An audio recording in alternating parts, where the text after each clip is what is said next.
Welcome to my channel, Vicky Lumake. Mag-arrange tayo ng flowers.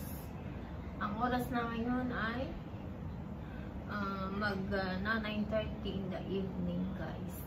Katatapos ko lang ang trabaho ko sa baba. Tapos, mag-arrange na naman ako ng mga flowers para sa Chinese New Year. Samahan niyo ako, guys.